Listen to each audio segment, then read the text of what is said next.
Welcome friend, युक्ति IAS पर आप सभी लोगों का स्वागत है। आज 31 जनवरी है, तो दैनिक जागरण के राष्ट्रीय संस्करण न्यूज़पेपर में आप लोगों के लिए पीटी मेंस और इंटरव्यू और इन कौन कौन से न्यूज़ को कवर किया गया है उस पर हम लोग चर्चा करेंगे, ताकि यूपीएससी और स्टेट पीसीएस एस्पिरेंट के लिए वो लाभकारी हो।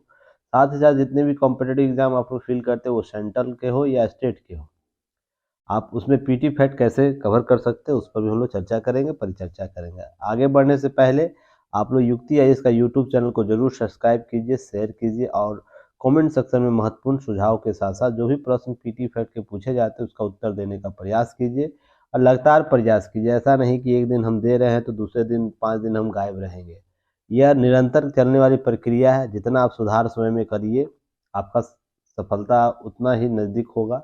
नहीं तो चीज़ें देखिए बहुत इधर उधर होने लगती हैं।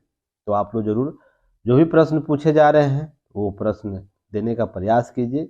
साथ ही साथ युक्ति है इसका ऐप जरूर डाउनलोड कीजिएगा। ऐप पर ही सारी चीज़ें अवेलेबल कराई जाती है। वो डिकोड सीरीज़ का फ्री पीडीएफ हो, या तो आपको जो भी टेस्ट सीरीज लिया जा रहा है लो प्राइस में, वो उसका आपको जो भी सीरीज है वही देखने को मिलेगा। साथ साथ और भी महत्वपूर्ण सूचनाएं वहाँ पर प्राप्त कर सकते हैं आप।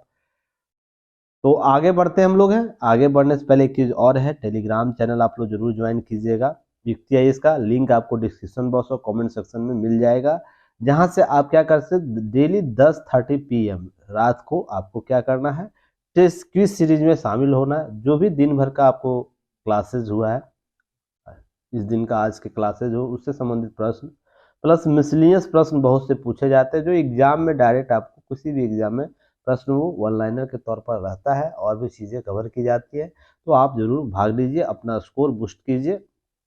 साथ ही साथ और भी चीज़ें अवेलेबल कराई गई है। सबसे पहले आप युक्ति है इसका ऐप जरूर डाउनलोड करके देखिए उसे, क्या आप लोग के लिए बेहतर है। तो चलिए आज का सीरीज हम लोग आरंभ करते हैं। उससे पहले जो प्रश्न सीरीज चलता है उससे हम लोग देख लेते हैं। 31 जनवरी का जो सीरीज है Dainik Jagran news analysis question जो है, उस पर पहला क्वेश्चन है, निम्नलिखित में से अनुच्छेद 79 की चर्चा हो रही है और इस पर मैं कितनी दफ़ा आप लोगों का चर्चा किया हूँ आप लोग को खुद याद होगा। संसद का निर्माण होता है। ऑप्शन देख लेते हैं क्या है। कथन एक में लोकसभा, राज्यसभा, राष्ट्रपति। तो इसमें क्या कथन दिया हुआ आंसर के रूप में आपको किसे चुनकर लाना है। तो उसमें क्या है कि केवल एक, केवल एक और दो, केवल एक और तीन, केवल दो और तीन और उपयुक्त में से एक दो तीन सभी सही है। तो आप लोग इसका कमेंट सेक्शन में उत्तर देने का प्रयास कीजिएगा। मुझे नहीं लगता इससे इजी क्वेश्चन आप लोगों के लिए कोई हो सकता है। कुछ कुछ इजी क्वेश्चन भी आप लोग गलत कर देते जो नहीं होना चाहिए। दूसरा प्रश्न है, साधारण विधेयक के संबंध में संसद और राज्य विधानमंडल के बीच शक्ति संतुलन के संदर्भ में दिए गए कथनों को विचार कीजिए। तो आप समझ सकते हैं आज संसद की बात होने वाली है। साथ ही साथ इस टॉपिक को मैं पहले भी कवर किया हूँ, जब साधारण विधेयक और सारे विधेयकों की बात हो रही थी उसमें मैंने चर्चा किया हाल ही में क्लास में। तो आप लोग को उम्मीद करता हूँ सारी चीज़ें याद होंगी। तो किसी भी विधेयक पर गतिरोध उत्पन्न होने पर संसद के दोनों सदनों का संयुक्त बैठक का उपबंध करता है। तो ध्यान रखिएगा, ऑप्शन इसको ध्यान से देखिएगा आप लोग। दूसरा है, किसी भी विधेयक पर गतिरोध उत्पन्न होने पर राज्य विधानमंडल की संयुक्त बैठक का उपबंध कर सकता है, जहां विधान परिषद की व्यवस्था है। तो ऐसा बात की जा रही है, तो इसे देखना है। कौन सा कथन सत्य है, तो इसमें देखना है उपरोक्त में से केवल एक, केवल दो, न तो एक न तो दो, उपरोक्त सभी। तो इसका देख लेना आप लोग उत्तर क्या होगा। तो इसका उत्तर आप लोग दे सकते हैं। क्वेश्चन फिर से एक बार सुन लीजिए कि साधारण विधेयक के संदर्भ में संसद और विधानमंडल के बीच शक्ति संतुलन के संदर्भ में दिए गए कथनों को विचार कीजिए। क्या किसी भी विधेयक पर गतिरोध होने पर संसद के दोनों सदनों में संयुक्त बैठक का प्रावधान या बंद होता है। या दूसरा कथन है, किसी भी विधेयक पर गतिरोध उत्पन्न होने पर राज्य विधानमंडल भी संयुक्त बैठक का उपबंध कर सकता है, जहां पर विधान परिषद की व्यवस्था हो। तो दोनों अर्थ अर्थात संयुक्त साधारण विधेयक के संदर्भ में बात पूछ रहा है। तो संसद की एक स्थिति पूछ रहा है, एक राज्य विधानमंडल की स्थिति पूछ रहा है। तो दोनों की स्थितियां क्या साधारण विधेयक के संदर्भ में संयुक्त अधिवेशन का है। तो ये प्रश्न आपसे मैं इजी कर दिया थोड़ा सा समझने के लिए, नहीं तो आप लोग को चीजें इधर उधर होने लगती हैं, समझ में नहीं आता है। तो समझना है क्या, साधारण विधेयक के बारे में संयुक्त बैठक की बात हो रही है। किस लेवल पर, एक संसद के लेवल पर, एक विधानमंडल के लेवल पर। तो क्या संयुक्त बैठक हो सकती है, तो इसके बारे में चर्चा का आंसर देना है। तो चलिए, मैं उम्मीद करता हूँ आप लोग का आंसर कमेंट सेक्शन में आ जाएगा और सभी लोग देने का प्रयास करिए तो अच्छा लगेगा। जो इनिशिएटिव लिया गया है उसे उसे आप लोग उसका लाभ लीजिए, बिना सपोर्ट से कुछ नहीं होगा, बाकी चीजें तो आप लोग करते ही हैं। चलिए, यूपीएससी के जीएस पेपर 2 संसद और विधायिका से संबंधित जो टॉपिक है उसमें चीनी घुसपैठ से संबंधित जो भी विवाद होते हैं वहां पर आपको प्रश्न यह पूछा जा सकता है। संसद में देखिए हाल ही में आज से स्टार्ट हो जाएगा बजट सत्र, तो उसमें आज अभिभाषण होना है, तो उसमें सर्वदलीय बैठक बुलाया जाता है पहले। हाँ, एक टारगेट लिया जाता है कि किन किन मुद्दों पर विचार कर रही है कोई भी पार्टी, आने वाले जो भी संसद बजट होगा, जो भी संसद के सत्र होंगे उसमें, उससे पहले संसद सत्र होने से पहले एक सर्वदलीय बैठक बुला ली जाती है कि सरकार को भी पता चल जाए कि विषय क्या हो सकते हैं और विपक्ष को भी पता चले कि हाँ रणनीति क्या है सरकार की इसके संदर्भ में। तो ये बहुत ही इंपॉर्टेंट बैठक होता है, तो इसे याद रखिएगा। सर्वदलीय बैठक है, इसमें विषय क्या क्या है आपको आने वाले आज से स्टार्ट हो जाएगा, अभिभाषणों के साथ ही स्टार्ट हो जाएगा, उस पर वार्ताएं प्रतिलाप चलेगी, सभी चीजें होंगी। तो मैं पहले भी आप लोगों को ये सब चीजें कवर किए, तो यहाँ पर ध्यान रखना है। तो देखिए, चीनी घुसपैठ क्या होगा, चीनी घुसपैठ पर संसद में कोई चर्चा नहीं होगी। सरकार की ओर से इस आशय को स्पष्ट संकेत के बीच विपक्ष अदानी समेत विभिन्न मुद्दों पर सरकार को घेरने का प्रयास किया। वो अदानी का हाल ही में जो शेयर मार्केट स्लो डाउन हुआ है उसमें आपको प्रश्न किया जा सकता है और होना भी चाहिए। चीनी मामले में हालांकि प्रश्न नहीं किया जा सकता, पर एक संसदीय लोकतंत्रात्मक व्यवस्था में सभी सवालों का जवाब सरकार को देनी चाहिए कि वो प्रश्न क्यों पूछा है, जनहित से संबंधित क्या है, राष्ट्रीय सुरक्षा से क्या है, सभी मुद्दे पर प्रश्न का जवाब देने के लिए प्रयासरत होना चाहिए। पर ऐसा नहीं है कि नहीं यहाँ बातें हुई है तो ऐसी नहीं हो सकती कि चीनी से संबंधित मुद्दे वहां पर नहीं उभरेंगे, जरूर उभर सकता है, उसे हम लोग वेट एंड वॉच करेंगे। अभी तो सर्वदलीय बैठक में बातें निर्धारित की गई है, तो ये सब चीजें आप लोग को याद रखना है। तो संसद सत्र देखिए, अगर एस्पेरेंट है तो क्या करना है कि आप उस सत्र के अभिभाषण को जरूर सुनिएगा जो राष्ट्रपति के द्वारा आज दी जाएगी। उसका वीडियो आप लोग को मिल जाएगा संसद टीवी पर या यूट्यूब पर, बहुत अवेलेबल से मिल जाता है। बस लिखिएगा अभिभाषण, आज का डेट डाल दीजिएगा, तो वहां पर आपको ये वीडियो मिल जाएगा। लाइव भी मिल सकता है या तो आप रिकॉर्डेड बाद में देखिए जब समय मिलेगा, पर जरूर सुनिएगा ताकि चीजें समझ पाइएगा लाइव मोड में। ऐसा नहीं कि हाँ, देखिए बहुत सी चीजें पेपर आपको नहीं पढ़ा सकती है, बहुत सी चीजें कोई सर नहीं पढ़ा सकते, जो आप विजुअल कीजिएगा ना उसका कोई तोड़ नहीं है। कि हाँ, राष्ट्रपति के द्वारा जब माननीय राष्ट्रपति के द्वारा जब ये बातें बोली जाएगी किसी मुद्दे पर, तो उनके एक्सप्रेशन क्या है, सरकार के अन्य लोगों का एक्सप्रेशन क्या है, वो लाइव आप देखिएगा तो समझ पाइएगा इसका महत्ता क्या है। उनके बॉडी लैंग्वेज से समझ में आएगा किसी विषय को किस तरीके से उन्होंने इंटरप्रेट किया है, किसी विषय को किस तरीके, ये सब चीजें आप लोग को सीखनी चाहिए। सभी चीजें मैं हमेशा बोलता हूँ, केवल आपको बनी बनाई चीज पुल पर नहीं चलने की जरूरत है, नहीं तो क्या होगा, दूसरा कोई पुल बना के जा रहा है उस पर आप चलने का प्रयास करिएगा तो बहुत से खतरे हो सकते हैं। तो ध्यान कीजिएगा, तो इन सब चीजों पर ध्यान रखना और आगे बढ़ना है ताकि आप लोग को आगे लाभ मिल सके इसका। चलिए नेक्स्ट हम लोग बात करेंगे। देखिए, दुबई का एक पीटी फैक्ट है। दुबई में हिंद सिटी का नाम से जाना जाएगा अल मिनहाद। तो याद रखिएगा, इससे प्रश्न आपको पीटी फैक्ट पूछा जा सकता है। तो क्या करना है, मैप में आप लोग को क्या करना है, मैप में खोलना है वर्ल्ड मैप का और आपका इसका लोकेशन देख लेना है। लोकेशन क्या देखना है, लोकेशन में आपके इसके आसपास के जो भी महत्वपूर्ण फैक्ट है उसको कवर करना है। ये सब चीज़ें आप लोग स्वयं भी कर सकते हैं, और ये सब चीज़ों को अगर हम लोग करें, देखिए जहाँ इंपॉर्टेंट होगा ना तो वहाँ मैं जरूर कवर करूँगा, पर ये सब पीटी फैक्ट की चीज़ें ना आप भी स्वयं कर सकते हैं, ताकि देखिए होगा समय की बचत होगी। मैं जिस पर इम्पोर्टेंट पार्ट है उसको मैं महत्वपूर्ण रूप से करूँगा। तो इसको क्या करना है, गूगल पर एक बार सर्च कर लेना इसका मैप को, इसके आसपास का जो भी महत्वपूर्ण फैक्ट है वो एग्जाम ओरिएंट हो उसे जरूर कवर कर लेना है। देखिए, संयुक्त अरब अमीरात के जो उपराष्ट्रपति, प्रधानमंत्री और दुबई के शासक शेख मोहम्मद बिन रशीद अल मखदूम ने रविवार के नाम इस सिटी का नाम बदलकर अब हिंद सिटी कर दिया गया है। तो आपसे प्रश्न ये पूछेगा, यूए के किस शहर का नाम बदलकर हिंद सिटी किया गया था। अल मिनहाद को याद रखिएगा, और इसमें कौन कौन शामिल थे ये भी आपको प्रश्न पूछ सकता है, तो ये चीजें आपको याद रखनी है। चलिए नेक्स्ट हम लोग बात करेंगे। देखिए, महंगाई और चुनाव को देखते हुए टैक्स में राहत की उम्मीद जताई जा रही है। हालांकि यह व्यक्तिगत राय है लोगों का, फिर भी बजट सत्र में ऐसी उम्मीद की जा रही है। तो कुछ चीजें आपको अभी एक्टिव मोड में काम करना है। बजट से संबंधित बातें जब आएंगी हम लोग विशेष चर्चा करेंगे। पर अभी क्या करना है, यूपीएससी जीएस पेपर थर्ड के पेपर में कराधान से संबंधित टॉपिक को ये कवर करेगा, जिसमें महंगाई और चुनाव को देखते हुए क्या कर रहा है, अर्थशास्त्री बहुत टैक्स विशेषज्ञ ये अनुमान लगा रहे हैं कि जो बजट आने वाला है उसमें टैक्स का जो स्लैब है वो राहत कम देने की उम्मीद सरकार करेगी, ताकि जो स्थितियां हैं उसका लाभ लिया जा सके। इसके बारे में दो तीन चीजें याद रखिएगा, क्या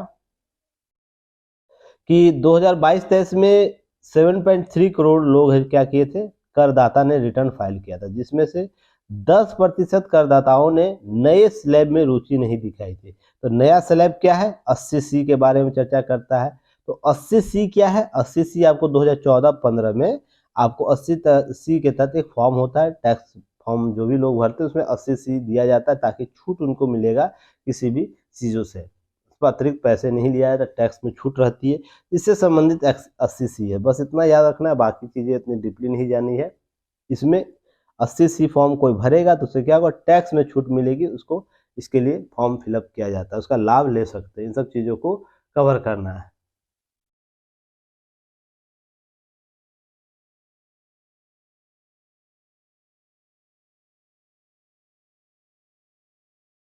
कोई बात नहीं, चलिए सब चीज़ों को देखते हैं। तो 2014-15 80C की छूट देने की सीमा जो थी 1 लाख से बढ़ाकर 1.5 लाख रुपया कर दी, रुपये कर दिया गया, और तब से अब तक चल रहा है। तो देखिए यहाँ पर बातें हैं कि इसी संदर्भ में नए स्लैब के बारे में चर्चा की गई है। उसको ध्यान में रखते हुए आपको ध्यान रखना है कि 2024 के चुनाव को ध्यान में रखते हुए शायद इसमें छूट देने का प्रयास सरकार के द्वारा किया जाए। और देखिए आय सीमा जो है, नए टैक्स प्रारूप में बदलाव के साथ साथ सरकार पुरानी टैक्स आयकर छूट सीमा 2.5 लाख से बढ़ाकर 3 लाख कर सकती है। तो इसके बारे में तो वर्तमान में कितना 2.5 लाख रुपया छूट है, तो ये भी आपको ध्यान रखना है। साथ ही साथ क्या रखना है ध्यान, यहाँ देखिए एक चीज और बात की गई है,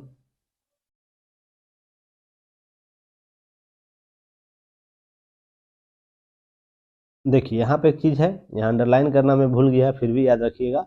2014-15 में जब 80C की छूट दी गई थी, उस समय सीमा जो 1 लाख से 1.5 लाख की गई थी, तब लागत महंगाई सूचकांक कास्ट जो इंफॉर्मेशन जो इंडेक्स है, इन्फ्लेशन इंडेक्स जिसे कहा जाता है, वो 240 था। वर्तमान में 6% की महंगाई दर ध्यान में रखते हुए यह इंडेक्स 351 हो गया। तो यह हो सकता है, इस हिसाब से 80C का जो है आपको क्या 2 लाख तक छूट मिलनी चाहिए, जो बात की जा रही है पिछले अनुमान से। तो शायद सरकार क्या कर सकती है, इस छूट को और भी सीमा बढ़ा सकती है, अर्थात 2.1 लाख लोग जिनको होगा तो 80C फॉर्म के तहत छूट विशेष दी जा सकती है, जिससे टैक्स चीजें हम लोग कवर कर सकेंगे। इन सब चीजों को कवर किया जाएगा।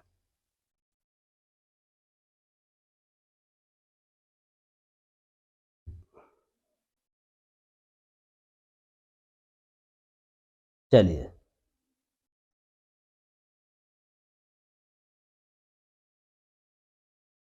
आगे हम लोग बात करेंगे। तो एक संसद का अभिभाषण के बाद मैं जो इस चीज को एनालिसिस करूंगा उससे देखिएगा। संसद के बजट सत्र आज से स्टार्ट हो रहा है, तो राष्ट्रपति के अभिभाषण शुरू होता है। आप लोगों को पहले भी मैं बताया था, आप लोग जानते भी होंगे इस चीज को। तो संसद का जो सत्र है मंगलवार से शुरू हो जाएगा, और संसद के अभिभाषण के दोनों सदनों की संयुक्त बैठक संबोधित की जाएगी। यह 108 के तहत नहीं होती संयुक्त अधिवेशन, ध्यान रखिएगा। प्रश्न आपसे पूछ लेगा, जो अभिभाषण होता है उसमें संयुक्त अधिवेशन का प्रावधान है, तो वो 108 के तहत आता है। तो आपको याद रखना है 108 के तहत ये प्रावधान नहीं आता। ये सब चीजें याद रखनी। 1 फरवरी से पेश होने आम बजट के संकेत दे सकता है। आर्थिक सर्वेक्षण आज ही शामिल कर देगा, तो आपको ये भी याद रखना आर्थिक सर्वेक्षण कब आ रहा है, तो आप 31 जनवरी को ही आ जाएगा। तो ये सब ध्यान आपको रखना है। फिर उसके बाद यह सत्र जो चलेगा, संसद का यह जो सत्र होगा कब से कब तक चलेगा, 31 जनवरी से लेकर 6 अप्रैल तक हो। आप लोगों को आप लोगों पहले भी मैंने आप लोगों को एक बार क्लास लिया था, तो बताया था लगभग 21 जुलाई का, या 21 जुलाई मुझे जहाँ तक याद है 21 जुलाई के क्लास में ये कवर किया गया होगा, नहीं तो 22 जुलाई की दोनों क्लास आप देख सकते हैं। जाइएगा देखिएगा, वहाँ पर क्लास में आपको मिल जाएगा, ये चीज़ें कवर की गई हैं। तो यहाँ पर ध्यान रखिएगा क्या कि ये संसद सत्र सबसे लंबा जो सत्र होता है बजट सत्र ही होता है, जो 31 जनवरी से लेकर 6 अप्रैल तक चलेगा। तो ध्यान रखिएगा, इसमें 1 माह का अवकाश भी बीच में होता है, इसलिए सत्र लंबा हो जाता है। ऐसा नहीं कि इतने दिनों तक लगातार संसद की बैठक होती है। मुश्किल से 27 या 29 दिन तक चलते हैं, या डिपेंड करता है कैसी स्थितियां बनी है। अमूमन 27 दिन तो चलेगा ही चलेगा, पर आपको स्थिति पहले भी समाप्त हो सकता है या बाद में भी 1-2 दिन के बाद भी समाप्त होगा। ये संसद के कार्यकारी जो कार्य किया जा रहा है वहाँ पर बहस हो रहा है, किस प्रकार का माहौल बना हो उसके आधार पर होगा। उसके बाद नेक्स्ट याद रखना है कि पहला जो बजट सत्र का पहला जो चरण होगा 31 जनवरी से लेकर 13 फरवरी तक चलेगा। दूसरा सत्र 13 मार्च से लेकर 6 अप्रैल तक चलेगा। तो ये कुल 66 दिनों, ये सब याद रखना है, ये पीटी फैक्ट चीज़ों को कवर करेगा। अब इसका की पॉइंट हम लोग देखते हैं यहाँ पर सबसे पहले जो आपको लाया गया है, तो इसको हम लोग कवर कर लेंगे ताकि आप लोग का प्रश्न अच्छे से क्लियर हो जाए। तो यहाँ पर देखिए संसद सत्र के बारे में, पार्लियामेंट्री जो सेशन है उसके बारे में हम लोग पहले बात करेंगे। संसद सत्र के संबंध में संविधान का अनुच्छेद 85 का प्रावधान किया गया, अर्थात इस आर्टिकल में संसद से संबंधित जो सत्र होंगे उसके बारे में जानकारी दी जाती है। सबसे पहले तो एक चीज आपको याद रखना पीटी फैक्ट के तौर पर। दूसरा, संसद के किसी भी सत्र के बुलाने की शक्ति सरकार के पास होती है। सरकार ही इसे बुला सकती है, जो वर्तमान सरकार होगी उसमें जो सक्षम सरकार रहेगी वो ही बुला सकती है। दूसरा, यह निर्णय संसदीय मामलों के कैबिनेट समिति के द्वारा ली जाए। देखिए इसका बैठक जो होगा आपको देखिए इन्हीं के द्वारा किया जा रहा होगा। अभी मैं दिखा देता हूँ आप लोगों को, एक सेकंड वेट कीजिएगा। देखिए है ना, संसदीय कार्य मंत्री जो प्रहलाद जोशी ने की बैठक संबोधित की, तो उसी में आपको याद रखना है इसकी जो बैठक होगी कौन करेगा, तो संसदीय का जो मंत्री होगा संसदीय मामलों के कैबिनेट मंत्री के द्वारा किया जाता है। औपचारिक घोषणा किया जाए कब से संसद स्टार्ट होगा। दूसरा, इन सब चीज़ों को ध्यान में रखना है कि कोई भी निश्चित संसदीय कैलेंडर नहीं है, पर संसद एक वर्ष में 3 सत्र जरूर होते हैं। तो ध्यान रखिएगा ये 3 सत्र के समय या डायरेक्शन निश्चित नहीं है, बस अमूमन इतना से इतना के बीच होगा, पर ये कितने दिनों तक चलेगा ये डायरेक्शन है। इसका कहने का शर्त यह है, कैलेंडर नहीं है कि हाँ इस डेट से लेकर इस डेट तक निश्चित चलेगी आपको संसद, इसमें कोई भी बंदी नहीं होगी, अर्थात किसी प्रकार का और भी प्रक्रिया नहीं अपनाई जाएगी। संसद सत्र अगर आज 31 जनवरी को स्टार्ट हो जाता है तो लगातार 27 दिन तक आपको चलेगी, ऐसा नहीं है बीच में भी आपको बंद किया जा सकता है। इसके पीछे लॉजिक यही मैंने पहले आप लोगों को बताया था, याद है ना, कि संसदीय प्रक्रिया में बहुत से आयामों को देखा जाता है, जिसमें आपको संसद का सत्र कैसे चल रहा है, विरोध प्रदर्शन कैसे हो रहे, मुद्दा किस प्रकार से लोग इसको लेकर आ रहे हैं, तो सारे विषय, बजट कैसे चल रहा है, तो लोग सांसद के प्रतिक्रिया किस रूप से, किसी मुद्दे पर कितना विरोध प्रदर्शन हो रहा है, कोई लॉबी में पहुंच रहा है, इस प्रकार के प्रश्न घटनाएं होंगी। तो अध्यक्ष निर्णय लेगा कि संसद का सत्र इनमें से कितनी कटौती करना। इसलिए मैं बोल रहा हूँ कि ये चीजें ध्यान रखिएगा, संसद का कोई कैलेंडर नहीं होता है कि हाँ इस तारीख से स्टार्ट करके इस तारीख तक निश्चित रूप से ही चलेगा। कैलेंडर कहने का मतलब क्या होता है कि हाँ आपका 12 फरवरी बीपीएससी में एग्जाम क्रिएट है, यूपीएससी में मई में है, इस कैलेंडर के आगे पीछे एग्जाम नहीं होगा। पर यहाँ भी आपको अपवाद में देखने को मिलता है ना, तो ये कैलेंडर नहीं होता है संसदीय, किस पर निश्चित होगा, यह प्रक्रियागत स्थिति पर डिपेंड करेगा। सबसे लंबा बजट सत्र होता है जो पहला सत्र जनवरी के अंत से शुरू होता है, अप्रैल के अंत या मई के पहले सप्ताह तक भी जा सकता है। तो ध्यान रखने, इस प्रकार के सत्र एक अवकाश होता है। संसदीय जो समितियां हैं बजटीय प्रस्ताव पर चर्चा करेगी, ताकि क्या करते, जो भी संसदीय समितियां हैं अर्थात प्राक्कलन समिति, लोक लेखा समिति है, वो क्या करेगी, जो भी बजट प्रस्तुत किया उसका आकलन कर सके, उसका रिपोर्ट दे, उसके बाद फिर पुनः जब बैठक की जाएगी उसमें उसकी चर्चा की जा सके। ये सब चीजें आपको ध्यान रखनी है। दूसरा सत्र 3 सप्ताह का मानसून सत्र होता है, जो आमतौर पर जुलाई माह में शुरू होता है और अगस्त में समाप्त हो जाता है। ध्यान रखना है ये मानसून सत्र। शीतकालीन सत्र का अर्थात तीसरे सत्र का आयोजन नवंबर से दिसंबर के तक होता है। ये सब चीजें आपको याद रखना। कुछ महत्वपूर्ण टर्मिनोलॉजी याद रखना है, जैसे संसद सत्र को आहूत करना, अर्थात जो चीजें हैं कैसे हम आहूत करेंगे। इसके लिए राष्ट्रपति संसद के प्रत्येक सदन में समय समय पर सम्मन जारी करते हैं, और परंतु संसद के दोनों सत्रों के मध्य अधिकतम समय अंतराल 6 माह से ज्यादा नहीं होना चाहिए। अर्थात पहली बैठक और दूसरी बैठक के बीच कम से कम 6 माह के अंदर चीजों को कवर कर लेना, 6 माह के बाद नहीं हो सकता। 6 माह कहने का अर्थ आपको 180 दिन का संदर्भ दे के चलिएगा, ठीक ना। तो यहाँ पर कम से कम आपको 6 माह तक होना चाहिए।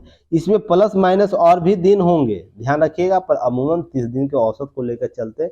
डेट देगा तो संसद सत्र डिपेंड करेगा कि कौन महीना 31 का, कौन महीना 30 का, कौन महीना 29 या 28 का, ये भी डिपेंड करेगा ना। तो इसलिए 6 माह यहाँ लिखा जाता है, तो यह कम से कम वर्ष में 2 बार होना चाहिए। तो इसका आपको प्रश्न यहाँ से पूछ सकता है, तो ये आपको याद रखिएगा, इन सब चीज़ों को कवर करना है। स्थगन याद रखिएगा क्या होता है। स्थगन के लिए संसद की बैठक का स्थगन या अनिश्चित काल के लिए शस्त्रावधान, विघटन आदि मामले जो भी होंगे वो क्या कहलाएंगे, स्थगन कहलाएंगे। अर्थात चल रहा है संसद सत्र, आज चल रहा है, विवाद उत्पन्न होता है, 31 जनवरी को चल रहा है, कल से 1 फरवरी से आपको स्टार्ट हो जाएगा सारी प्रक्रियाएं। तो 1 फरवरी से लेकर चल रहा है, विवाद ऐसा उत्पन्न हो गया तो स्थगन करने के लिए हो, तो अनिश्चित काल के लिए अगर कोई बैठक स्थगित कर दी जाती है तो उसे स्थगन कहा जाता है। इसके आगे क्या रखना है आपको, शस्त्रावधान। शस्त्रावधान के संदर्भ में न केवल बैठक के बल्कि सदन का सत्र को भी समाप्त कर दिया। अर्थात क्या होता है, अब शस्त्रावधान सदन का कर दिया गया है, अब आराम से जाइए, अब बैठकें नहीं होंगी, आप अपना अपना काम करिए, अपने विधायक जो संसदीय क्षेत्र में घूमिए, काम कीजिए, ये सब चीजें कर सकते हैं। कहने का अर्थ यह है, शस्त्रावधान का मतलब जो सत्र चलेगा, बजट जो सत्र चलेगा वो शस्त्रावधान जिस दिन हो जाएगा उसके बाद उसकी बैठकें नहीं की जाएगी। इसी तरह मानसून सत्र में शस्त्रावधान होता है तो जो बैठकें होनी है वो बैठकें समाप्त हो जाएगी। इसी प्रकार से आपको शीतकालीन सत्र में भी देखने को मिलेगा। तो ये सब चीज़ों को आपको ध्यान रखना है, इन सब चीज़ों को कवर करना है। उसके बाद याद रखिएगा, फिर इकट्ठे होने तक के लिए अवकाश कहा जा सकता है शस्त्रावधान, और फिर से इकट्ठे होने रिसेंबल होने के लिए समय को क्या कहा जाता है, अवकाश कहा जा सकता है। ध्यान रखिएगा, इन सब चीज़ों को, टर्मिनोलॉजी को समझना है। और यह जो कार्रवाई है राष्ट्रपति के द्वारा की जाएगी। शस्त्रावधान का जो कॉन्सेप्ट है वो कौन देगा, राष्ट्रपति की अनुशंसा के आधार पर ही किया जाएगा। यहाँ पर ध्यान रखना है, अर्थात राष्ट्रपति के द्वारा यह बोला जाए, विज्ञप्ति दिया जाएगा संसद को कि शस्त्रावधान कर दिया जाए, तो इस प्रकार यह समाप्त हो जाएगा। तो ध्यान रखिएगा, शस्त्रावधान का मतलब सत्र के समाप्त होने से, न कि विघटन से। अर्थात लोकसभा के मामले में लोकसभा का विघटन नहीं किया जाएगा, अर्थात जो वर्तमान लोकसभा चल रही उसका विघटन न होकर केवल सत्र का शस्त्रावधान, सत्र का विघटन या समाप्ति की जाती है। अब विघटन केवल लोकसभा का होता है, राज्यसभा एक अस्थायी सदस्य है, इसलिए कभी इसे भंग नहीं किया जा सकता। तो ध्यान, यह टर्मिनोलॉजी याद रखना है। क्या शस्त्रावधान राज्यसभा के लिए प्रक्रिया अपनाई जा सकती, तो बिल्कुल नहीं अपनाई जा सकती, क्योंकि अस्थायी सदन है हमारा राज्यसभा, इसलिए उसके लिए अपनाई नहीं जा सकती। उसके कोरम याद रखिएगा, कोरम क्या होता है, तो कोरम गणपूर्ति सदस्यों न्यूनतम संख्या को दर्शाता है, जिसमें क्या उनकी उपस्थिति के चलते समय सदन का कार्य संपादित किया जा सके, इसलिए जो भी संसद सदस्य है उसके बारे में चर्चा की जाती है। तो कोरम के संदर्भ में इतना ही जानिए आप कि कोरम की जब भी बात की जाएगी तो न्यूनतम जनसंख्या के आधार पर जो सदन चलने वाला, बैठक चलने वाला, मान लीजिए आज कोई क्लास मीटिंग ली जाएगी, मान लीजिए कोई मीटिंग CIS और अरेंज कर रहा है, जिसमें यह बोला जाएगा कि कम से कम 10 स्टूडेंट शामिल होंगे, 50 स्टूडेंट शामिल होंगे, 100 स्टूडेंट शामिल होंगे, तभी यह मीटिंग होगी। तो जब यह न्यूनतम संख्या निर्धारित कर दिया जाए तो इसी को कोरम बोला जाता है। तो ऐसा नहीं है कि मान लीजिए 2000, 5000, 10,000 मान लीजिए है, तो संख्या अगर वो कोरम की व्यवस्था जहां नहीं होगी, तो मान लीजिए हम 1 के आने से भी मीटिंग शुरू कर सकते हैं, 10,000 के आने के बाद भी मीटिंग नहीं स्टार्ट कर सकते। तो यह प्रक्रिया ना हो, इसलिए मिसमैच ना हो, इसलिए कोरम की व्यवस्था की जाती है, ताकि जवाबदेहिता को तय किया जा सके संसद में। तो इसके लिए, क्योंकि महत्वपूर्ण विषय समय बर्बाद न किया जाए, तो इसलिए क्या किया जाता है, कोरम कम से कम गण पूर्ति की व्यवस्था की जाती है। तो यह प्रत्येक सदन में पीठासीन अधिकारी जो होंगे समेत कुल सदस्य संख्या को 10वां हिस्सा होना चाहिए। अर्थात आपको ध्यान रखिए, 550 है लोकसभा में, तो कम से कम 55 होना चाहिए, राज्यसभा में 250 है तो यहाँ पर 25 होना चाहिए, तभी यह कोरम संख्या पूरा होगा तो संसद का सत्र चलेगा। लोकसभा में 55 होंगे तो लोकसभा का सत्र चलेगा, 25 होगा राज्यसभा तो 25 में संसद में आपको चलेगा, राज्यसभा में चलेगा। तो कोरम भी याद रखना, ये चीजें आपको ध्यान में रखनी है। तो चलिए, उम्मीद करता हूँ कोरम से संसदीय प्रक्रियाओं संबंधित जो भी मुद्दे वो आपको क्लियर हो गया होगा। अब याद रखना है, बेकार हुई सुरक्षा परिषद, इसमें सुधार की जरूरत। कोरोसी जो है आपको जो आए हुए हैं संयुक्त राष्ट्र महासभा के जो अध्यक्ष चाबा कोरोसी, तो इनके द्वारा स्पष्ट तौर पर बातें बोल दी गई है, और ऐसे ही तल्ख टिप्पणी अब की आवश्यकता हो गई है कि जब जिस देश को, जो भी अस्थायी देश है, हमारे रिश्ते क्यों नहीं किसी देश के साथ कितने भी बेहतर क्यों नहीं हो, केवल किसी संदर्भ में युद्ध कर देना, यह कहीं, और उस पर जो अंतर्राष्ट्रीय संगठन है मौन स्वीकृति देता है। देखिए एक तरफ यूक्रेन है, एक तरफ रूस है, ठीक है ना।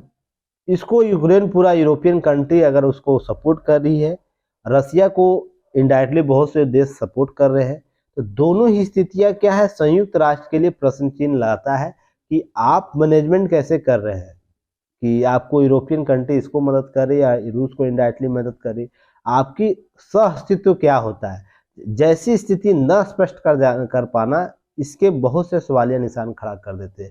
इसका मतलब आप अंतर्राष्ट्रीय रूप से आपका वजूद क्या है।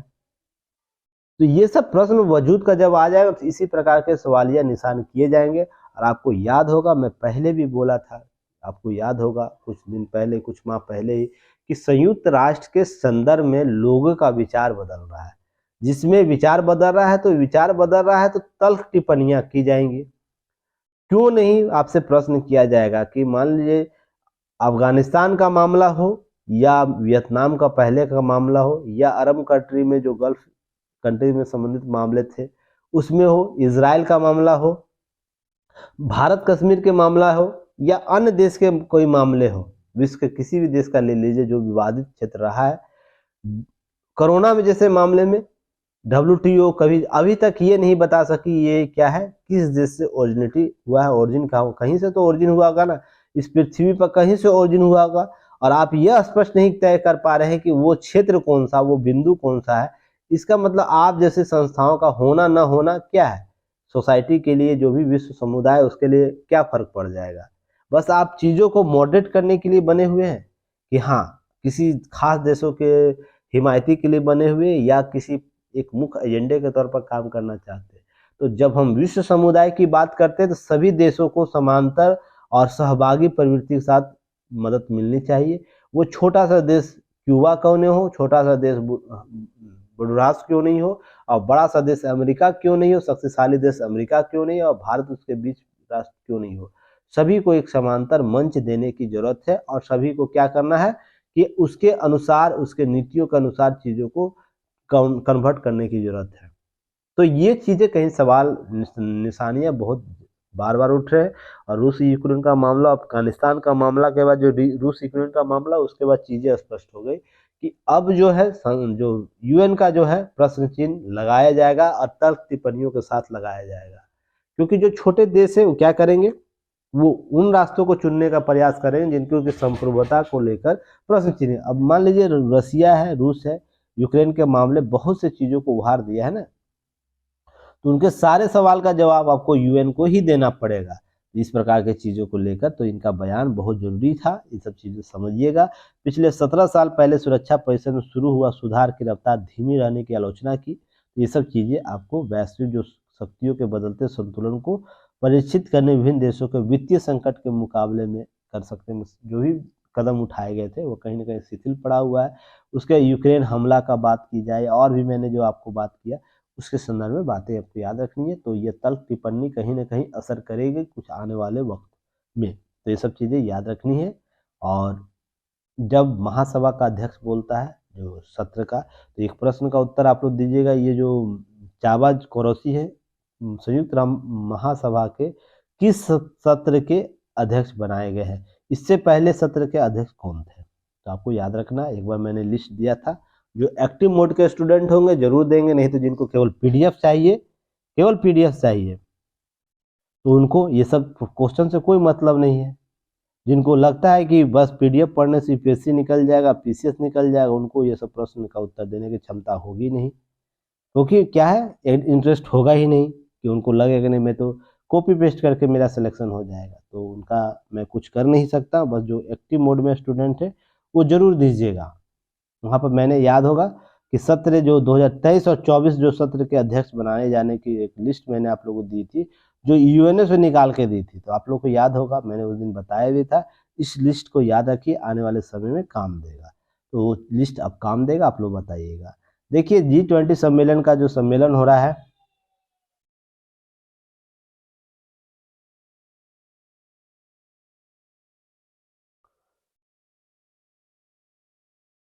तो इस सम्मेलन जो G20 सम्मेलन हो रहा है, उसमें याद रखिएगा जो अंतर्राष्ट्रीय वित्तीय संरचना कार्य समूह का जो चंडीगढ़ में बैठक होने वाली है, बैठक हो रही है, द्विदिवसीय सम्मेलन तो शुरू हो गई, उसी में बातें की गई है। तो यह जो भी G20 सम्मेलन जो हो रहे हैं उसके क्षेत्र और भी मुद्दे पर जो सम्मेलन कराए जा रहे हैं, तो उसको क्या करना, आपको उत्तर देना है, याद रखना है कि अंतर्राष्ट्रीय वित्तीय संरचना कार्य समूह की बैठकें कहाँ हुई है। तो ये क्वेश्चन आप लोग आज काम कीजिएगा, एक लिस्ट जरूर बना लीजिएगा आप लोग, क्या जो भी मैंने आप लोगों को बताया G20 सम्मेलन का जो सम्मेलन हो रहे हैं, अलग अलग सम्मेलन हो रहे हैं, वो कहाँ हो रहे हैं, सम्मेलन का नाम एक लिस्ट बनाइएगा, G20 सम्मेलन, ऐसे उसमें सम्मेलन का नाम लिखिएगा और किस जगह हो रहा, स्थान यहाँ लिखिएगा, स्थान में आप इस लिस्ट में उसका कार्य, मान लीजिए अंतर्राष्ट्रीय वित्तीय संरचना कार्य समूह की बैठक की गई, कहाँ की गई, चंडीगढ़ की गई। तो ये लिख लेना, एक लिस्ट बना लेना, ताकि इससे पीटी फैक्ट प्रश्न पूछे तो आपका कवर हो जाए। जो महत्वपूर्ण आपको लगेगा वो कर लीजिएगा, बाकी चीज़ें हर बार आता है तो मैं इसे कवर करता ही हूँ। तो जो लोग लिख रहे होंगे लगता तो आप लोग इसे देख लीजिएगा। चलिए, अब याद रखना इसमें दक्षिण कोरिया का जो आपका डेलीगेशन है वो क्या बोलता है, क्या करता है, इसे सुनिएगा।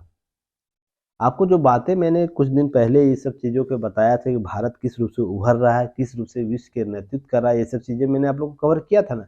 उसी संदर्भ में दक्षिण कोरिया के जो प्रतिनिधि है व्योंगसिक जुंग, उनके द्वारा कहा गया भारत ग्लोबल पावर हाउस है। यह आर्थिक तौर पर आगे बढ़ने और अधिक जनसंख्या वाली हार्ड पावर ही नहीं, बल्कि साथ मिलकर चलने, भोजन, फिल्म, इतिहास और महान शक्तियों के रूप में सॉफ्ट पावर भी है। तो मैंने आपको क्या कुछ दिन पहले बताया था, याद होगा कि भारत वैश्विक तौर पर कैसे उभर रहा है, कैसे उभर रहा है कि वो केवल क्या कर रहा है, अमेरिका की तरह अपने हित की बात नहीं करता, रूस की तरह अपने हित की बात नहीं करता, चीन की तरह अपने हितों की बात नहीं करता है। यह शायद मैं 2-3 दिन पहले ही कवर किया होगा इस टॉपिक को। जिस भारत क्या करता है, सभी के हितों की बात करता है। ये तीनों देश जो स्वयं को अपना अग्रणी नेता विश्व का बनाना चाहते हैं या बन रहे हैं, जो भी हैं, तो क्या करेंगे, सबसे पहले किसी मुद्दे पर अपने हित को देखेंगे। पर भारत का रूप क्या है, किसी मुद्दे पर पहले विश्व का हित देखता है, तब अपना हित देखता है। ये मैंने आप लोगों को बताया था ना, तो देखिए उसका इंटरप्रिटेशन कर दिया गया है। तो ये चीज़ें आपको याद रखनी है, केस स्टडी के तौर पर इसे यूज किया जा सकता है। कहीं भी भारत की स्थिति को समझाना है तो ये सब के जो वक्तव्य है, जो डेलीगेशन आता है, कोई राष्ट्र के प्रतिनिधि आते हैं, उनके द्वारा जो भारत के संदर्भ में जो राय दी गई उसको आप लोग स्पष्ट कर सकते हैं, लिख सकते हैं, ताकि आपका आंसर इम्प्रूवमेंट लगे कि हाँ ओरिजिनल में आप लोग के द्वारा किया जा रहा है, काम किया जा रहा है। तो इस संस्था में, इस बैठक में कौन कौन लोग आए थे, याद रखना, विश्व बैंक, कल मैंने आप लोग को डिकोड सीरीज में किया था, अंतर्राष्ट्रीय मुद्रा कोष जैसी संस्थाओं में किया था। आज आपका डिकोड सीरीज नहीं आएगा क्योंकि मुझे डॉक्टर के पास जाना है, कुछ वर्क है, तो मैं उसे आज कंप्लीट करूंगा चीज़ें, और शाम को क्लास होगी तो उसको हम लोग शाम को करेंगे। कल भी मैं डॉक्टर पास कुछ वजह से गया था, तो ये सब चीज़ें चल रही है। तो ये सब चीज़ें आपको ध्यान रखना है। साथ में इसका थीम याद रखना, एक पृथ्वी, एक परिवार, एक भविष्य का थीम अंतर्राष्ट्रीय समुदाय पर मदद करने के लिए बात कर रही है। तो थीम आपको पता है G20 का क्या थीम है, ये सब चीज़ें आपको कवर करते चलनी है। एक डाटा आया, इसे आप लोग जरूर देखिएगा, कौशल न आया, काम बेरोजगार रह गए लाखों नौजवान। आपको ये सब चीज़ें याद रखनी है कि जो प्रधानमंत्री कौशल योजना, जो विकास योजना चलाई जा रही थी, उसकी कुछ खामियां के कारण जो परिणाम की उम्मीद की गई थी वो नहीं पूरा हुए। उसके पीछे क्या है कि तीसरे चरण में लगभग 4 लाख के आसपास लोगों ने क्या किया, अभ्यर्थियों ने इसमें रजिस्ट्रेशन करवाया, जिसमें से मात्र आपको 30,599 अर्थात 30,600 लोगों को क्या रोजगार मिलने के आंकड़ा उपलब्ध कराया। यह कहीं ना कहीं अतिशयोक्ति लगती है, या कहीं ना कहीं सरकार किसी मुद्दे पर कमजोर नजर आ रही है, जिसके कारण इस प्रकार के डिस्प्यूट देखने को मिल जा रहा है, डाटा का अंतर देखने को मिल जा रहा है। जहां पर रजिस्ट्रेशन अधिक लोगों ने किया और उसका जो आउटपुट रिजल्ट आना चाहिए ना कहीं 30,000 के आसपास है, तो देखिए 10% के भी आसपास रेशियो नहीं ले रहा है।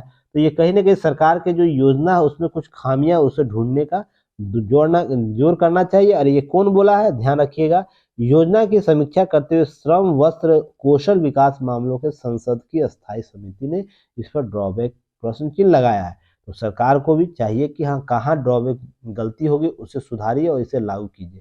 बेशक ये कौशल विकास को जो प्रधानमंत्री कौशल विकास योजना है, नौजवानों के लिए बेहतर योजना है, या मैं भी मानता हूं कि इससे कौशल रोजगार डेवलप होंगे, तो इससे इंटरनेशनल में भारत का जो डिमांड है यह बढ़ेगा। कौशल मजदूरों के लिए, कौशल युवाएं हों, उनका मान डिमांड बढ़ेगा। ये बहुत जरूरी है। पर हमारा जो भी ड्रॉबैक है इसका जल्द से जल्द इसको दूर करने की जरूरत है। इसके बारे में याद रखिएगा। सांसद जो भारतृहरि महताब की अध्यक्षता वाली यह संसदीय समिति गठित की गई थी दिसंबर 2022 में, जिसने अपनी रिपोर्ट दी। तो यह आपसे पीटी फैक्ट के तौर पर पूछ सकता है। जो प्रधानमंत्री रोजगार जो योजना है, कौशल रोजगार योजना, उससे संबंधित समिति कौन गठित की गई थी, अस्थायी संसदीय समिति? तो सांसद भारतृहरि महताब के संदर्भ में गठित की गई थी। इसे प्रश्न आपसे याद रखना है, ये सब चीजें कवर करना है। इसके डाटा आपको दिए गए, अंडरलाइन किए गए, पेपर का कटिंग मिलेगा तो आप उसे कवर कर लीजिएगा। चलिए अब नेक्स्ट याद रखना है, नीचे आ जाइए। एक महत्वपूर्ण डाटा आया है लड़कियों के संबंध। देखिए जोशीमठ आपदा प्रभावित पुनर्वास 3 विकल्प दिया गया है। तो इन विकल्पों को ध्यान में रखना है, ठीक ना। किसी मुद्दे पर, किसी इस प्रकार के आपदाओं पर सरकार की क्या प्रतिक्रिया होती है, सरकार किस रूप से इसे हैंडल करता है, क्या करना है आपको, ये 3 विकल्प ध्यान में रखना है। तो 3 विकल्प क्या क्या दिए गए, इसको आपको जब पेपर मिलेगा देख लीजिएगा। ज़्यादा कुछ नहीं करना है, देखना है, इसमें संबंधित चीज़ों को कवर कर लेना है।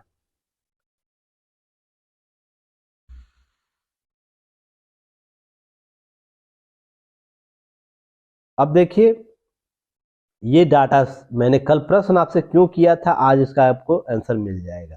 कल मैंने पूछा था ना कि कुछ प्रश्न किया था, पर केवल एक अनीता जी के द्वारा आंसर दिया गया, बाकी लोगों की कहानियां वही रही। पर मैं क्या कहूं, अब इसी पर बोलिएगा तो सर बोलेंगे कि नहीं, स्टूडेंट बोलते हैं कि सर हम लोगों को डांटते हैं, सर हम लोग को बोलते हैं, बार बार बोलते हैं। ऐसे ही नहीं बोलता हूँ। सोच सकते हैं जो व्यक्ति 1 घंटा 20 मिनट आपका वीडियो एनालिसिस कर रहा है, तो उसके बाद कुछ प्रश्न उसने आपसे किया है, तो उसके लिए आप लोग जवाब तक नहीं दे पाते हैं और सोचते हैं कि चीज़ें आपको सर उस तरीके से हैंडल करें। मैं अभी भी बोल रहा हूँ, जो स्टूडेंट मेहनत नहीं कीजिएगा उनका सिलेक्शन किसी भी तरीके से नहीं होगा। तो मेहनत हर तरीके से होना चाहिए, पीटी के लेवल पर, मेंस के लेवल पर, इंटरव्यू के लेवल पर। अभी बहुत से लोगों का पीटी का एग्जाम है, तो कम से कम पॉइंट आउट तो लिख के भेजा ही जा सकता है ना, कि नहीं लिख के भेजा जा सकता है। अब पूरा लेख नहीं लिख सकती है, जिनका मेंस पीटी है तो नहीं, चलिए जिनका पीटी नहीं है तो चलिए लिख के भेजे, कोई बात नहीं, उन्होंने अपना विस्तृत दिया, बहुत अच्छी बात है उनका। जिनका पीटी चल रहा है, जो वीडियो एनालिसिस देख रहे होंगे, तो क्या उनको पॉइंट आउट करके नहीं भेजना चाहिए? नहीं, हाँ, कम से कम इस मुद्दे पर जो प्रश्न पॉइंट आउट हो सकता है, 5 पॉइंट आउट किया जा सकता है, तो कोई बात नहीं, मत कीजिए, कोई दिक्कत नहीं। तब तक ये टॉपिक निकल जाएगा, तो जब आप बाद में बोलिएगा तो सर हाँ ये इशू है, तो मैं किस तरीके से समझा पाऊंगा आपको, सोच के देखिएगा। मैंने कल कहीं डाटा पढ़ा था, रिलीज हुआ था डाटा, कहीं मैं पढ़ रहा था, उसमें प्रश्न आया, देखिए आज ही रिपोर्ट उसका आ गया। ऐसा थोड़ी मैं अंतर्यामी हूँ कि नहीं मुझे पता हो रहा है कि नहीं, चलिए केंद्र शासित का एक रिपोर्ट आज जारी होगा तो उसमें ये सब आंकड़े आने वाले हैं। तो ये सब चीज़ सोचिए, समझिए और उसका आउटपुट निकालिए, नहीं तो समस्या उत्पन्न हो जाएगी आप लोगों के लिए। तो इसी में देखिए डाटा याद रखना है कि केंद्रीय स्वास्थ्य मंत्रालय के द्वारा दी गई है यह आंकड़ा, तो इसके संदर्भ में तो क्या है, 21-22 की हेल्थ मैनेजमेंट पर इंफॉर्मेशन जो सिस्टम है, उसमें आपको रिपोर्ट के चौंकाने वाली जानकारी सामने। इसके अनुसार देश में बेटों की तुलना में बेटियों की औसत संख्या जो जन्म के समय की वर्ष में आपको क्या है 2013-14 लगातार बढ़ने के बाद कम हुआ है, 20-21 में कम हो गया है। 13-14 से लगातार बढ़ने के बाद 20-21 में कम हुआ है। अब वर्ष 2020 में 3 अंक का गिरावट के साथ 934 हो गई है। 8वें बड़े राज्यों में, केंद्र शासित प्रदेशों में, जिसमें मध्य प्रदेश, बिहार, चंडीगढ़, हरियाणा, कर्नाटक, महाराष्ट्र, मणिपुर, बंगाल शामिल है। बिहार और चंडीगढ़ का लिंगानुपात 900 से नीचे चला गया है। अब आपके पास सवालिया निशान आ गया, ऐसा क्या कारण है? जो सरकार तमाम प्रयासों के बाद, सरकार के द्वारा, एनजीओ के द्वारा और भी संस्थाएं उनके द्वारा जो कार्य की जा रही है, संस्थागत गैर संस्थागत सभी के द्वारा की जा रही है, फिर भी इनका लिंगानुपात कम क्यों हो रहा है, ये सवालिया निशान आ रहे हैं। तो इसी से संबंधित कल मैंने प्रश्न किया था, वहां पर चीजें पूछा था, जिसमें से एक स्टूडेंट ने पूरा विस्तृत तरीके से उत्तर दिया, बाकी सभी की कहानियां सेम है। तो पीटी फैक्ट अगर करना चाहते हैं तो पीटी फैक्ट आपका यही है कि अच्छी स्थिति वाले राज्य होंगे मिजोरम, सिक्किम, केरल, छत्तीसगढ़, गोवा, आंध्र प्रदेश। इन राज्यों में क्या हुआ है, कि लिंगानुपात कहीं ना कहीं बेहतर है। जैसे मिजोरम में 994, याद रखिएगा, इससे प्रश्न आपसे पीटी में पूछे जा सकते हैं। सिक्किम 981, केरल 968, छत्तीसगढ़ 960, गोवा आपको 953 और आंध्र प्रदेश 950। जबकि न्यूनतम कहाँ है? चंडीगढ़ सबसे कम है 1892, उसके बाद बिहार 1898, याद रखिएगा, हरियाणा 920, दिल्ली राज्यों में सबसे कम हो गया बिहार में, और आपको केंद्र शासित प्रदेश में आपको चंडीगढ़। और ओवरऑल राज्यों अगर केंद्र शासित प्रदेशों में पूछा जाए तो पहला स्थान चंडीगढ़, दूसरा बिहार। तो ये सब आंकड़े याद रखना है, प्रश्न में पूछा जाएगा। और बिहार पीसीएस अभी हाल ही में है, तो ये आंकड़े आप याद रखिएगा, कहीं ना कहीं प्रश्न पूछा तो इसको उत्तर देना है उसी तरीके से। अब इसका नाम लेगा आंकड़े का तो देना, ऐसा नहीं कि जनगणना 2011 का पूछ लिया उसका आंकड़ा आप इसमें पुट कर दीजिएगा। इस रिपोर्ट का नाम लेगा तो ही इसका उत्तर इसके अनुसार होगा, नहीं तो आप लोग तो महान स्टूडेंट है ना, पता चलेगा 2011 के जनगणना में इसका भी उत्तर आप लोग पुट कर दीजिए, तो पता चला हमको देना है ए का उत्तर, तो आप लोग बी का उत्तर दे दिए। ये सब चीजें नहीं करनी मिसमैच, तो याद रखिएगा। इन राज्यों में संख्या रही कम, जैसे बिहार में देखिए 2021-22 में जो था आंकड़ा, 20-21 में जो आंकड़ा था 915 था, 21-22 में घट के हो गया कितना? 998। तो 7 की अंकिया कमी हुई है, तो ये आंकड़ा आपको याद रखना है। ये सब प्रश्न आपसे पूछा जाएगा इस रिपोर्ट से संबंधित। चंडीगढ़ में क्या है? 941 था, अब 892 हो गया है।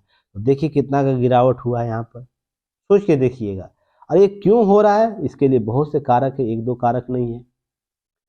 देश में अन्य समय देश में जन्म के समय इस तरह के लिंगानुपात 2013 से लेकर 14 की बात हो रही है। देखिए 2014 से लेकर कितना तक आपको यहाँ तक बढ़ा है, उसका घटना शुरू हो गया है। 21 है, अब घट गया, तो ये चीज़ें आपको 3 का अंक का सुधार लगातार इधर बढ़ा है, तो फिर आपको ये सब चीज़ें याद रखनी है पीटी फैक्ट के तौर पर। 1000 बेटों पर होना चाहिए 970 बेटियां कम से कम, ये बातें की जा रही। रिपोर्ट में कहा गया कि 1970 के पहले जब भ्रूण लिंग परीक्षण की तकनीक नहीं थी तो कुल 48.48% क्या है बेटियां थी, जो आपको क्या थी इसके संदर्भ में बेटियां हुआ करती थी। तो इसे ही प्राकृतिक लिंगानुपात माना जाता है। तो प्राकृतिक लिंगानुपात कितना है? तो आपको प्रश्न पूछ सकता है 48.8%। तो इसको आंकड़े में निकाल लीजिएगा, 1000 में आपको 48 पॉइंट से अगर गुना करेंगे तो कितना आएगा, तो आपको इस सबको चीज़ें याद रखनी है। 1971 की बात हो रही है। उसके बाद 1000 बेटों पर 970 बेटियां जन्म होने चाहिए, ये बातें की गई है। भ्रूण जो लिंग परीक्षण तकनीक आने के बाद से गिरावटें आने लगी। बिहार चंडीगढ़ जैसे आंकड़े जो है 900 के नीचे आ गए, कहीं ना कहीं प्रश्न चिन्ह खड़ा करता है। इसके लिए केवल पुरुष पक्ष ही जिम्मेवार नहीं, अधिकतर तो होते ही होते हैं, पर महिला पक्ष भी इसके जिम्मेवार है। साथ ही साथ बहुत से और भी साधन है। तो मेंस की क्लासेस जब होगी तो वहाँ लिंगानुपात के बारे में बताया, जनसंख्या विकास बताई जाएगी, वहाँ पर कवर की जाएगी। यहाँ बस याद रखना आंकड़े को। चलिए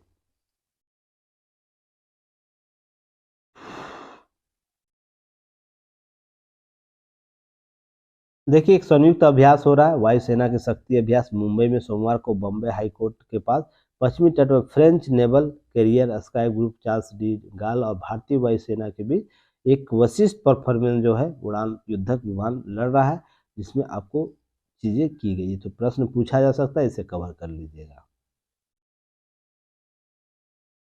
चलिए इसका देखिए, कई समस्याओं का समाधान करने में मोटे अनाज, तो मोटे अनाज पर हम लोग कितनी बार चर्चा कर चुके हैं, आप लोगों को पता ही है, सभी बातें यहाँ की गई है। देखिए नरेंद्र सिंह तोमर मंत्री है, केंद्रीय मंत्री है, तो इनका क्या है, इनका लेख आप लोग को पढ़ लेना, अंडरलाइन किया हुआ, बाकी पहले की ही चीजें बस क्या करना है, एक व्यू क्रिएट कर लेना इनके अनुसार, ताकि आप समझ सके कि सरकार के पक्ष क्या है। मैंने सभी बिंदुओं पर पहले बात कर चुका हूँ, पक्ष पर भी बात कर चुका, विपक्ष पर भी, पॉजिटिव नेगेटिव दोनों बिंदुओं पर मैंने चर्चा कर चुका हूँ। ये सब चीजें आपको क्या करना है, बस क्या करना है कि मिलेट्स के बारे में और भी जानकारी प्राप्त करनी है तो इनके लेख को देख लीजिएगा। जैसे 8 वर्षों के संदर्भ में सरकार की क्या रणनीति, पोषक पर्याय मोटे अनाज के संदर्भ में 2023 में इसके आंकड़े क्या है, इसको देख लेना है। प्रोटीन, फाइबर, विटामिन आदि के जो वाहक होते कैसे, पोषक अनाज बढ़ावा देने के लिए मांग सृजन के लिए 2018 को राष्ट्रीय पोषक अनाज वर्ष घोषित किया गया। ये सब मैंने पहले भी चर्चा किया, ऐसा नहीं कि नहीं है, इसलिए टाइम वेस्ट नहीं किया जाएगा। आप लोग क्या करना है, इसका अंडरलाइन पेपर देख लेना है, बाकी चीज़ें जो बताई गई है उससे कवर करना है। जो नए स्टूडेंट है क्या, प्लेलिस्ट में जाइए आप लोग, यूटीआईएस के प्लेलिस्ट में 2022 के प्लेलिस्ट में दैनिक जागरण न्यूज एनालिसिस 2022, उसमें जाके क्या करना है, वहाँ पर चीज़ें आपको खोजनी है। सभी का डिस्क्रिप्शन और कमेंट सेक्शन में क्या आता है, टॉपिक टूडेज टॉपिक देकर उसका टॉपिक क्या आज पढ़ाया गया वो दिया हुआ रहता है। आप देखिए, समझिए, थोड़ा मेहनत कीजिए तो रिजल्ट होगा, नहीं तो क्या मैं बोलूँ। अब पेटेंट के पहुंचेगी ऊंची छलांग, तो पेटेंट के लिए सरकार कार्य दिशा कर रही है, उसी में देखिए बातें की गई हैं, तो उसको याद रखना। दुनिया में पेटेंट के मामले में भारत 7वें स्थान पर आता है, ट्रेडमार्क पंजीकरण के मामले में 5वें नंबर पर आता है। तो ये चीज़ें याद रखनी पीटी फैक्ट के तौर पर। उसके बाद इस यहाँ पर और भी की गई है। तो पेटेंट से क्या लाभ होता है, पेटेंट कराने से लाभ होता है कि हम उस पर अधिकार जमा सकते हैं। जैसे आपको याद होगा कुछ दिन पहले ही, कुछ साल पहले ही हल्दी के बारे में, बासमती चावल के बारे में पेटेंट जो है ट्रेडमार्क अमेरिका के द्वारा लिए जाने की कार्य किया है, जिस पर भारत ने डब्ल्यूटीओ में ऐसे विवाद उत्पन्न किए थे, मुद्दा उठाया था। तो देखिए होता क्या, पेटेंट हम करा लेंगे, मान लीजिए ये कोई वस्तु का निर्माण हम करते हैं, इसका ओरिजिनल डेवलपर होते हैं तो क्या कहते हैं, इसका पेटेंट होता है। बाकी खाद्य सामग्री ये सब सारी चीज़ों का पेटेंट होता है, तो ये ध्यान रखिएगा। इन सब चीज़ों को क्या करना, पेटेंट कराने से क्या होती है, उसकी लोगलिटी, उसकी देश राष्ट्रीयता और प्लस उससे संबंधित जो भी अधिकार होंगे, पेटेंट इसका दूसरा टू कॉपी कोई नहीं क्रिएट कर सकता है। तो ये सब लाभ आपको मिलेगा, तो इसके लिए ये सब चीज़ें प्रक्रियाएं की जाती है। बस याद रखिएगा, पेटेंट से एक बार प्रश्न शायद यूपीएससी पूछा है, तो उसको इतना इम्पोर्टेंट के तौर पर नहीं रखिएगा। कभी कभी प्रश्न पीटी में पूछ देता है, तो इसको सारे फैक्ट पहले भी मैंने कवर किए हैं। ऐसा नहीं कि पहली बार ये टॉपिक आ रहा है, सभी चीज़ों को पहले किया गया है, ऐसा नहीं। देखिए कुछ दिन पहले मैंने बताया था ना, आप लोग को याद होगा, जिनको बुरा लगा था उस दिन, कुछ लोगों ने कमेंट किया था, पर उनको बुरा लगने से क्या हो जाता, जो थीम है और जो कॉन्सेप्ट वो बदल तो नहीं जाएगा ना। उसी में देखिए बात की गई है, मैंने आपको उस दिन बोला था ना, पाकिस्तान या तो चीन तभी समझेगा जो आतंकवाद के मुद्दे पर इतना समर्थन करे, उन्हीं देशों में इस प्रकार के आतंकवादी घटनाएं होना शुरू हो जाएंगी। दुखद हुआ कि लोग इतने मौत हुई इनकी, या किसी भी रूप से इंसानियत तौर पर ये इसे जायज़ ठहराया नहीं जा सकता है। तो पर इसके लिए देखिए कहीं ना कहीं पाकिस्तान की चीज़ें भी आपको डेवलप हुई है, पाकिस्तान की चीज़ें भी जिम्मेवार है। मैंने उस दिन ही बताया था कि जब इन देशों पर स्वयं आतंकवादी हमलाएं होने लगेंगे ना, तो इनके सारे नट बोल्ट जो पुर्जे खुलेंगे, ओपन होंगे, और ये जो आतंकवाद के संदर्भ में स्टैंड जो लेते ना, तुरंत एक तरफा बदलाव आ जाएगा। वो सेना जो पहले सेना का स्कूल था उस पर हमला किया गया, या आज के हमले से पाकिस्तान अगर थोड़ा सा भी शर्म का पानी बचा होगा, अपने लोगों को एक वास्तविक इंसानियत भरी जिंदगी देना चाहता होगा, तो इस प्रकार के अधिकारी जो आतंकवादी संगठन है उसे धरपकड़ करेगी, और उसे सक्षम जो भी लोकतांत्रिक मान्यताओं का आधार जो बनाया गया है नियम कानून, उसको रेगुलेट करते हुए उसे जो भी अंतिम सजा होगी, कठोरतम सजा होगी, उसको देने का प्रयास करेगी। अगर नहीं, फिर भी अगर आप ऐसा करते तो मान के चलिए आपको विश्व का कोई देश आपको बचाने वाली स्थिति में नहीं रह पाएगा कुछ दिन के बाद, कुछ वर्षों के बाद। क्योंकि जैसा अफगानिस्तान में मामला देखने को मिला, वैसे पाकिस्तान भी मिल जाएगा। तो लोकतंत्र का जो हवाला देते हैं, लोकतंत्र का जो कि लोकतंत्र हमारे यहाँ है, एक पाक समृद्ध राष्ट्र है, हम इंसानियत की बात करते हैं, ये सब जो है ना बस खोखले वाले शब्द बन जाएंगे। उसके बंदूक के आधार पर शासन प्रशासन स्टार्ट हो जाएगा। उसके बाद वो तो क्षेत्र प्रभावित होगा, तो भारत के इंटरनल सिक्योरिटी से लेकर इंटरनेशनल सिक्योरिटी सभी प्रभावित होंगे, मुद्दे कहीं ना कहीं उभर कर आएंगे। तो आपको यहाँ से प्रश्न उभारेगा, ये सब चीज़ों को लेकर क्या प्रश्न हो सकता है। एक प्रश्न आपको ये पूछा जा सकता है, लगातार अशांत पाकिस्तान हमारे लिए कैसे राष्ट्रीय अंतर्राष्ट्रीय सुरक्षा के विषय को उभार सकता है या चिंता का विषय है, ये प्रश्न आपसे पूछा जा सकता है। इस प्रकार के टॉपिक को कवर किया जा सकता है। तो आपको क्या करना है कि सबको प्रैक्टिस करते रहिएगा, आंसर राइटिंग का क्वेश्चन दिया जाएगा, तो ये सब चीज़ें आपको कवर करना है। चलिए हम लोग फिर कल मिलते हैं एक नए न्यूज एनालिसिस के साथ, तब तक के लिए धन्यवाद, जय हिंद।